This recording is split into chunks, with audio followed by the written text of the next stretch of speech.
আমার স্বামী বলে গরুর মাংস একরকম না খাইতে নাকি ভালো লাগে না, তাই আজকে আমি একটু ভিন্ন রকম রান্না করলাম।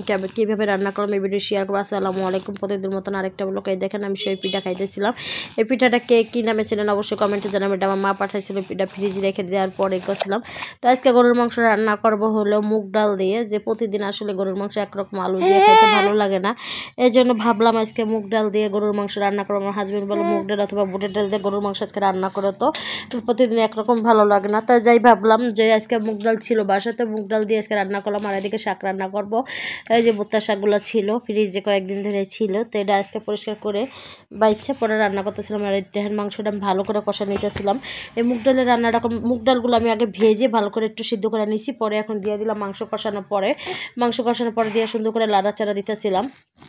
লাড়াচাড়া দেওয়ার পরে সুন্দর করে, আর স্বামীর আবদার তো পূরণ করতেই হয়, এটা তো জানেন, স্বামী যখন যেটা বলে রেডি করতে হয়। কিন্তু আসলে আমার স্বামী এরকম না যে আমি যেটা পছন্দ করি ওইটাই আমি রান্না করি, কখনো নিজের ইচ্ছা বলে না যে এটা রান্না করো।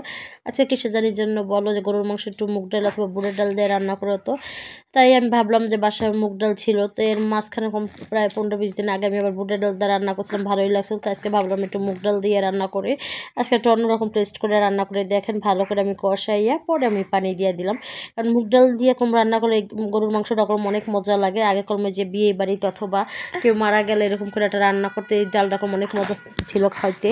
তাই দেখেন আরাম ভুট্টা শাকগুলো যেহেতু ফ্রিজে ছিল একটু গোতাগাতি করতেছিলাম, গোতাগাতি করার পরে একটু দেখেন গোতাগাতি করার পরে একটু নরম হয়েছে মনে হয়। এরকম গোতাগাতি করবেন যখন শাক সিদ্ধ না হয়, এরকম গোতাগাতি করে দেখবেন ইচ্ছা করে সিদ্ধ হয়ে গেছে। গোতাগুতি না দিলে এরকম সিদ্ধ হইতেছে না, অনেক রকম শাক দেখছি আমি। তাই দেখেন মুগ ডালগুলো আমি সুন্দর করে রান্না করতেছিলাম। রান্না করার পরে এখন আমি লাড়াচাড়া দিয়ে দেখেন কালারটা কত সুন্দর আসছে, মার্শাল্লাহ এত সুন্দর একটা কালার। আসলে আমার যেটা কালার আসবে, আমার এই যে সিলিন্ডারে কারেন্টের চুলায় যে রান্না যখন করি এমন একটা ধোঁয়া আসে, কারণ আমার রান্নাঘরটা একবারই ছোট, মানে আমি থাকের উপরে 2টা চুলা একসাথে বসাইছি, কারেন্টের চুলা সিলিন্ডার চুলা। তো এই চুলায় আমি রান্না করতেছিলাম শাক ভাজি। তাই তো গুতাগাতির পরে শাকটা অনেক সুন্দর হয়েছে, নরম হয়েছে, সফট হয়েছে। তো এদিকে শাক হয়ে গেছে, আর এদিকে আমার তরকারিটাও হয়ে গেছে, গরুর মাংসের তরকারি মুগ ডাল দিয়ে। দেখেন কত একটা কালার সুন্দর। মাঝে মধ্যে এরকম স্বামীর আবদারটা না পূরণ করলাম, নিজের কাছেও খারাপ লাগে যে আজকে রান্না করতে চাইছি এইভাবে রান্না করলাম এইভাবে, কিন্তু আসলে খেতে এত মজা হয়েছিল, এত ইয়ামি হয়েছিল। তার সাথে ছিল সালাদ, দেখেন সালাদটা কত সুন্দর একটা কালার। তাই তো আমার মুগ ডাল দিয়ে গরুর মাংস হয়ে গেছে। কেমন হয়েছে সবাই একটু কমেন্টে জানাই এন্ড করলাম। কিন্তু এখন আমরা খেতে বসবো।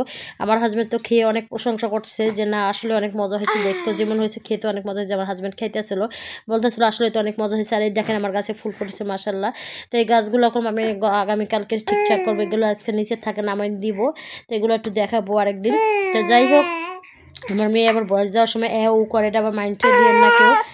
তাই দেখেন আমার গাছে যে সন্ধ্যা তারা ফুল ফুটে থাকে, মার্শাল্লাহ এত সুন্দর লাগে। আর এইগুলাকে কখন খেয়েছেন একটু কমেন্টে অবশ্যই জানাবেন। আমাদের এলাকা কর্মে এই খাবারটা অনেক পছন্দের, কারণ এদিনে এটা আমি তো মটরশুঁটি ভাজতেছি।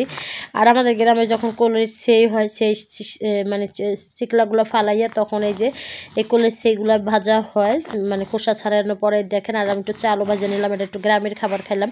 এটা মনে হয় বহু বছর পর এই খাবারটা খাইতেছিলাম, আসলে একটা মজাদার খাবার ছিল। তাই দেখেন মজাদার খাবারটাগুলো অনেক মজা। তো আমরা বিকালের নাস্তার জন্য আজকে এই যে মটর ভাজা আর চাল ভাজা খাবো।